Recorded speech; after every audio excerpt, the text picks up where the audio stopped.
Hi students, so here I'm going to teach you how to draw the state diagram, okay? And like I told you before in the previous video that you can draw the state diagram by simply looking at the state table. So what I'm going to do is that I'm going to use the problem from our previous video, right? In the previous video I explained to you how to draw the convolutional encoder and also how to, looking at the convolutional encoder, how to draw the state table. So this is basically called as the state table, all right? So what I'm going to do is, looking at the state table, I will be able to draw the state diagram of this convolutional encoder, okay? So in order to do that, all I need is the present state, I need the input, I need the next state, and I need the output. Okay, so that is how we draw the state diagram, by simply looking at the present state, input, next state, and the output. Okay, this column is usually used only for just for our calculations only. Right now we are not, we don't need to look at this column. So only these four columns only what you need to understand. Okay, now first let me tell you how to draw the state diagram. You see, if you have already learned digital logic, right, in your previous semesters, you must have learned about the Mealy machine and the Moore machine, right? So what is Mealy machine? The output depends both on the input as well as on the present state.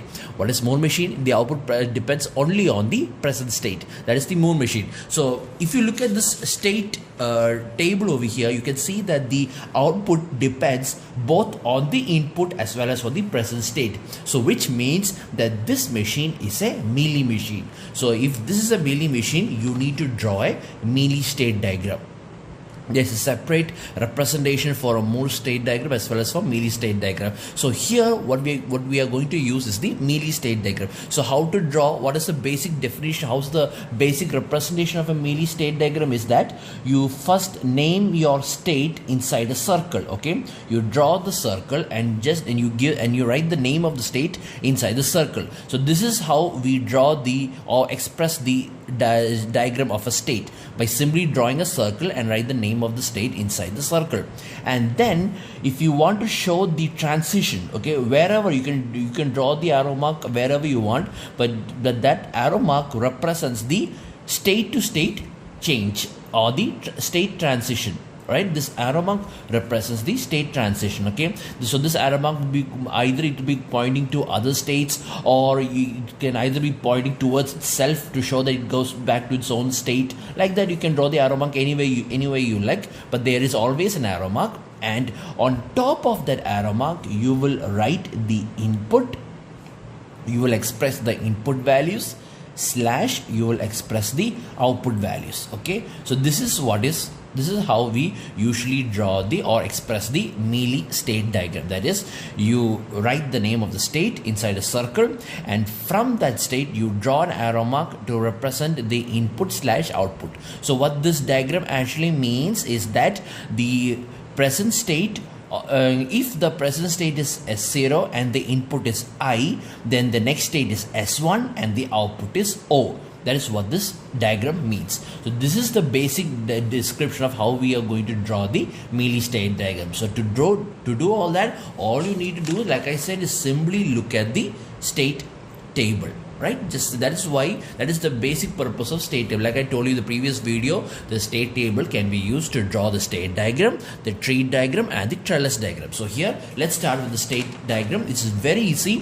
First, what I'm going to do is I will take the first state, S0. Okay, so now look at S0. So this is how I'm going to draw S0 first. Okay, and I'm going to express S0 as my starting state.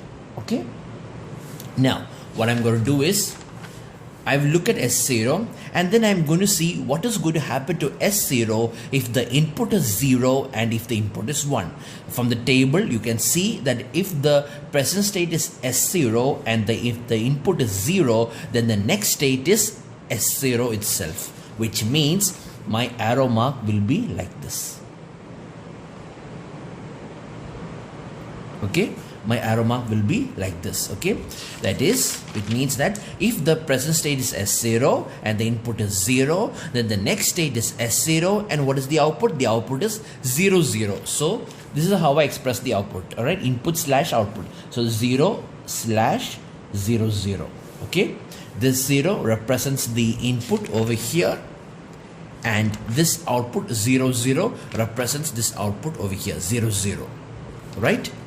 And since the next state is S0, that is, since the next state is S0 only, the arrow mark, it's returning back to its own state. Okay, so this is how we represent it. Now, what happens if the input is 1? If the input is 1, then the next state is S4 and the output is 1 1. I repeat, if the present state is S0 and if the input is 1, then the next state, according to state table, the next state is S4 and the output is 1 1. So all I need to do is draw this to another state, okay, and I will name that state as S4.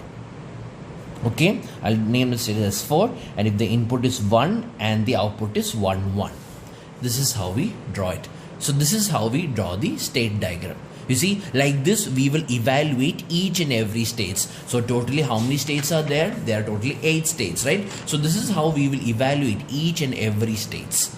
Okay, that is, we will look what happens to the state. What is the next state if the input is 0 and if the input is 1? What is the output if the input is 0 and if the input is 1? And then we express that for each and every state, and that's how we complete the state diagram. Okay, there is no rules, there is no specific rules in how to draw the diagram. You can either draw this arrow mark horizontally or vertically or diagonally. There is no such rules like that. You can draw, this is a freehand drawing. You can express it as long as you need to write the correct input and the correct output values and the correct next state values. Okay, there should not be any mistake when you are drawing the arrow mark. That's the only rule. Okay, there's no any specific rule in how to draw it. You can either draw it horizontally or vertically or diagonally or in a circle shape or in any way you like. All right, so what I'm going to do is I'm just going to draw it in my own convenience style. So this is how I did. I completed my evaluation of S0. Okay, I have found out what happens if the input is 0 and what happens if the input is 1. Now next I'm going to evaluate is S4. Okay, because now in my hand is S4, so I'm going to evaluate it. Now what happens in the S4? If the input is 0, the next state is S2 and the output is 0 1. So that's what I'm going to draw. So I'm going to draw this to another state. It's called as S2, and if the input is 0, the next state is S2 and the output is, let me see, the output is 0 1. 0 1. That's it. See, very easy. Now next, what happens when the input is 1? If the input is 1, the next state is S6 and the output is 1 0. If the input is 1, the output is 1 0 and the next state is S6. There. Now I have completed my evaluation of S0 and S4. Next, I can either do my evaluation of S2 and S6. Okay, that is what will happen to S2 if the input is 0 and if the input is 1. What will happen to S6 when the input is 0 and if the input is 1. So next, first I will take S2. So what will happen if in the case of S2, what happens if the input is 0, then the next state is S1 and the output is 1 1. Okay, the next is S1. I have not drawn S1 anywhere over here, so I will draw like this. S1. Okay, so the input is, if the input is 0, the next state is S1 and the output is 1 1. So 0/1 1. This is how we draw it. So that is when input is 0. What happens when the input is 1? If the input is 1, then the next state is S5 and the output is 0 0. Next state is S5. I have not drawn S5 anywhere, so I will draw a new state called S5. And if the input is 1, the next state is S5 and the output is 0 0. So this is how, like this, I have finished evaluating S2. Now I evaluate S6. Okay, so what about S6? If the input is 0, then the next state is S3. The next state is S3 and the output is 1 0.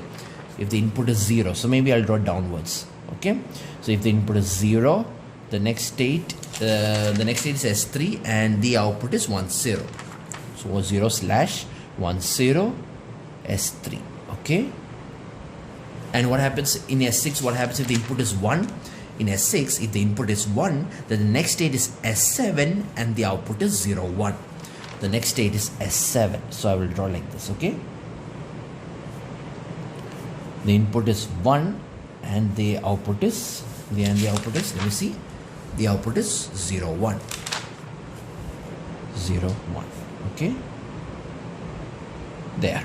I have finished evaluating S6. Now I will evaluate either S1 or S5 or S3, S7. Make sure that you should evaluate all the states, okay? Since here the number of input is 1, since the number of input is 1, there are 2 bits, right? 0, 1. So every state you need to express what will happen if the input is 0 and if the input is 1. That's how you complete the evaluation of each and every state. So let's take S1, okay?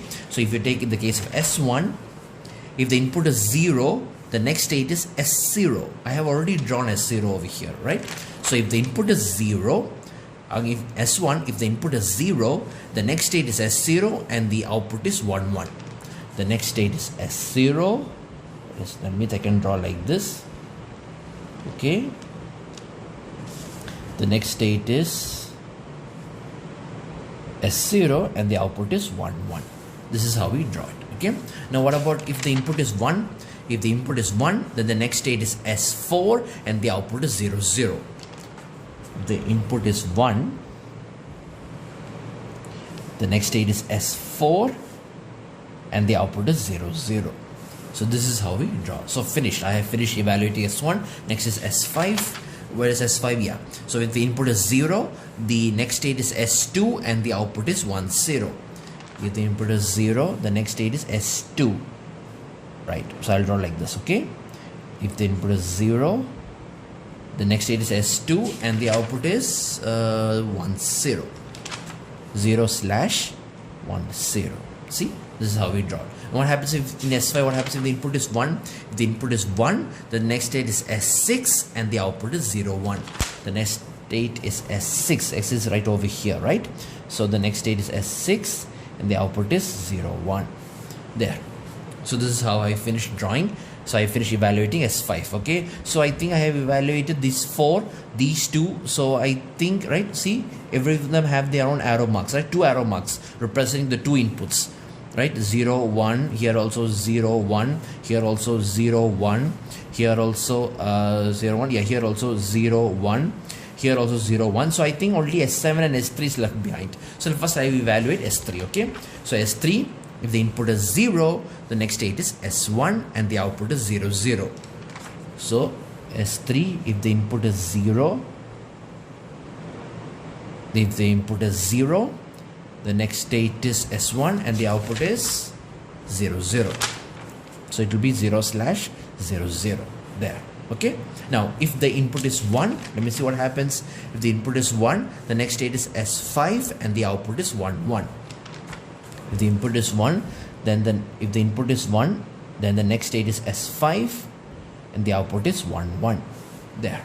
So I finished evaluating S3. Now only S7 is left behind. In S7, if the input is 0, the next state is S3 and the output is 0, 1. If the input is 0, the next state is S3 and the output is 0, 1. Okay. Now what happens if the input is 1? If the input is 1, the next state is S7 itself and the output is 1, 0.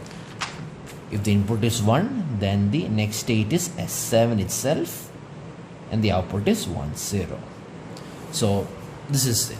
Okay, this is how we draw the state diagram of a convolutional encoder. There's nothing. This is actually how we draw the state diagram of any sequential circuits. Okay. And this is actually a Mealy state diagram. This is the Mealy state diagram. Okay, this is a state diagram of any Mealy circuit or Mealy sequential circuits. Okay. So basically it's nothing but all you have to do is simply look at the present state, draw the looking at the present state, and for the respective inputs draw their respective next state and also write their respective outputs. That's all. This is the format. Okay, that is the arrow mark, input slash output. That's it. Okay, this is how we draw the state diagram.